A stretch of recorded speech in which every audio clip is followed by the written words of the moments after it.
Legend of the Golden Island.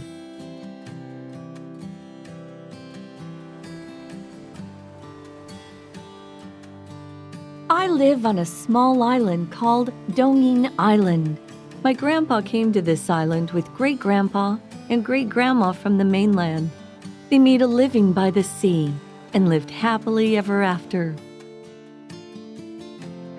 When Grandpa was young, it was the golden age of fishing on our small island, especially for yellow croakers. That's how our island became known as the Golden Island, and its fame spread far and wide. Grandpa often told us stories about catching yellow croakers while we ate. During the 50s, there were so many yellow croakers in Dongyin. Every April and May, during the yellow croaker season, fishing boats would come from mainland China, Nangan, Beigan, and Juguang to catch yellow croakers here. According to Grandpa, when boats from all over arrived at the harbor, the people of our small island would set off firecrackers to welcome their friends, who came together here once a year. The seafarers from the various Matsu islands would each carry a bag of sand on their shoulders as they stepped off the boat, with just a small bag of belongings in hand. They'd plant their feet, step from the bow to the shore, bringing along sand from their own beaches, a gift not found on Dongyin's shores. Papa said, Out of all the islands around here, Dongyin, the one we live on, is the only one without a beach. Then Grandpa would say, The house we live in now was built with those gifts of sand we received every year. And little brother's eyes would go wide as he exclaimed, Really? I thought it was funny too, and started to laugh. In spring, it often gets foggy. Every evening, Grandpa and the uncles next door hurry to head out to sea. Grandpa's boat waits by the harbor.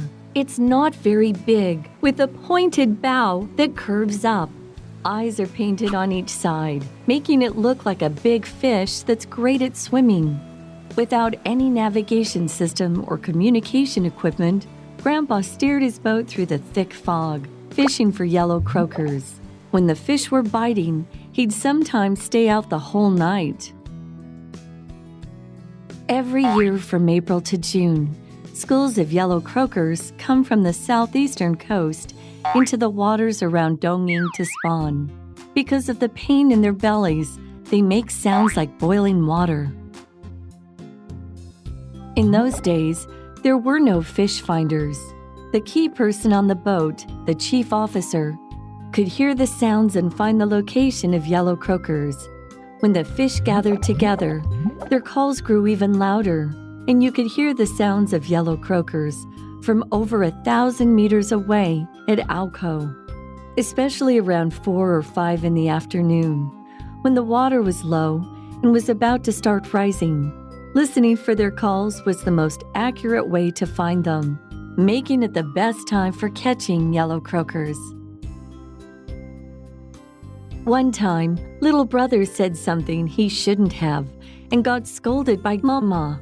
Grandpa smiled and said to us, He is really a Dongyin yellow croaker who asks for trouble.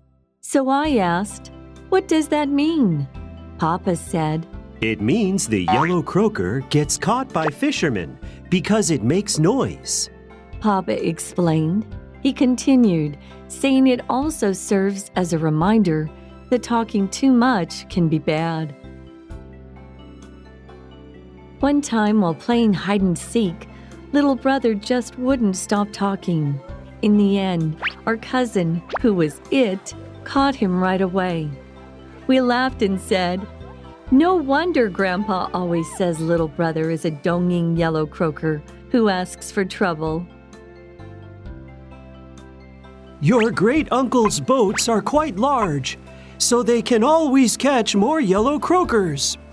One time, there was such a huge catch that the fish floated on the surface, creating a golden path made of yellow fish. We just walked on the yellow croakers all the way to the shore," Grandpa once told me. Grandpa's eyes were misty, and his expression was both serious and enchanted. I exchanged a glance with Papa, saying nothing, and we noticed the corners of Grandpa's mouth lifting into a smile. Those were truly unforgettable days of catching yellow croakers. On the little island, there was once a popular saying, "Dongyin yellow croakers beat the tofu shop." This meant that when yellow croakers were plentiful, their price was even cheaper than tofu. Ah, those were truly happy times. And now, yellow croakers have become increasingly rare. When the catch comes ashore, you can hear the sound of the township office broadcasting. At the fishing dock, Zhang's boat has yellow croakers for sale. At this time, the price of yellow croakers is 100 times what it was in the 50s and 60s. These days, most of the yellow croakers you see in the market are farmed. Even if they're wild, their price can reach tens of thousands. The meat of farmed yellow croakers can't compare to the freshness of wild ones.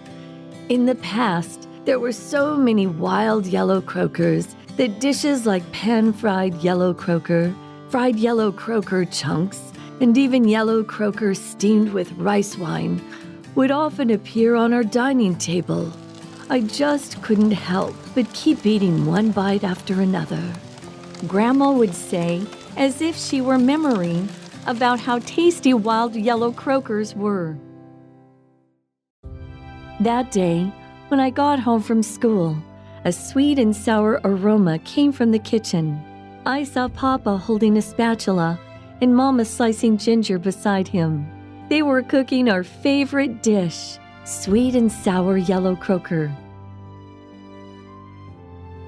Golden brown fried fish was piled on a plate, and the sauce in the pot was bubbling away. Papa carefully placed the fish into the pot, gently stirred it in the sauce, and then took it out. When the sweet and sour fish was served at the table, little brother and I couldn't help but drool.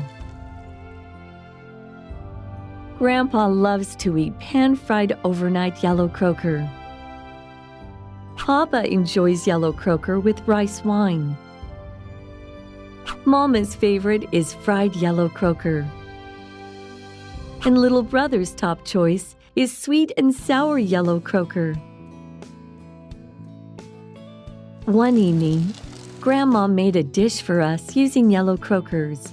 As we were about to finish the whole fish, Grandpa took out a small stone from each side of the fish's skull and said, "These are lover stones, one for each side.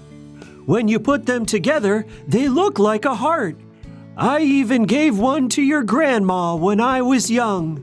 The yellow croaker belongs to the stone croaker family, and they have special ear stones on each side of their skull to help balance their bodies. At first, they're white, but later they turn pink or off-white. That's just the magic of nature, Papa said. At that moment, Grandma brought out a jewelry box from her room and opened it for little brother and me. Inside was a whole box filled with love stones of all shapes and sizes. We eagerly searched for matching pairs, only to realize our hands were covered in a strong fishy smell. Little brother and I exchanged a smile, realizing that Grandpa and Grandma's love was filled with the happy scent of fish. During the Qingming Festival holiday, our whole family went for a walk by the sea. As Grandpa looked at the fog over the water, he said, "This frog reminds me of the stories of fishing for yellow croakers when I was young." I asked Grandpa, "Did you go fishing every day back then?" He said, "Not necessarily, but on the 1st and 15th days of the lunar month, there would be a big tide. Those were the 2 fishing seasons each month, and we would eagerly anticipate the yellow croakers running. we'd take our fishing boat to Hongshan to catch yellow croakers. So, yellow croakers are also called Hongshan. In March, when you can't eat yellow croakers, you might as well sell your blanket. At this moment, Grandpa shared this saying. It means that March is the peak season for yellow croakers, when they are at their most delicious. Everyone wants to have a taste of the fresh catch, and even if they have no money, they'd consider pawning their blankets just to enjoy some yellow croakers. That evening, I watched TV with Grandpa, and it was a program about great historical figures. I asked him, "Was there anyone you admired when you were young?" Yes, I really admired the chief officer on the fishing boat. He had a special skill for recognizing the sounds made by yellow croakers. They say if the fish makes a hiss sound, it means the female is spawning, while a cooing sound indicates the males are trying to fertilize them. I always dreamed of becoming a chief officer one day. At that moment, a look I had never seen before appeared on Grandpa's face, as if he felt proud of having been a brave fisherman. Papa, who loves fishing, said, When yellow croakers are catching up, their backs are a gray-brown color. After a few jumps, they stop moving, and then their bellies will turn golden yellow. To catch yellow croakers, fishermen usually use a tool called huanghua song. Huanghua song is a type of gill net. The fish's head slips into the holes of the net, and their gills get caught in the fine mesh, making it impossible for them to escape. Then, the fishermen haul them up in one net. When the fishermen return with their nets, ice boats from Taiwan are already waiting in the harbor to buy the catch. With 7 or 8 people on a fishing boat during a 2-month fishing season, the harvest often amounts to 200,000 or 300,000. It's not uncommon to hear of catches exceeding 1 million. Grandpa said. The golden yellow croakers created the legend of Dongyin Island, but now it's no longer the era of plenty of fish every year. Our seas are facing resource depletion and a serious ecological crisis. Look, the driftwood and trash along the Alco harbor are the result of pollution caused by humans, and in the end, we have to bear the consequences ourselves. Papa said, There's a saying on our island. Yellow croakers are losing their spring. It means that the older generation is often better than the younger one, suggesting that each generation is not as good as the last. It's like how we thought the marine ecosystem could continue to thrive endlessly. He spoke with deep sincerity. We must always remind ourselves not to let this saying come true, whether it's about the ocean or about ourselves.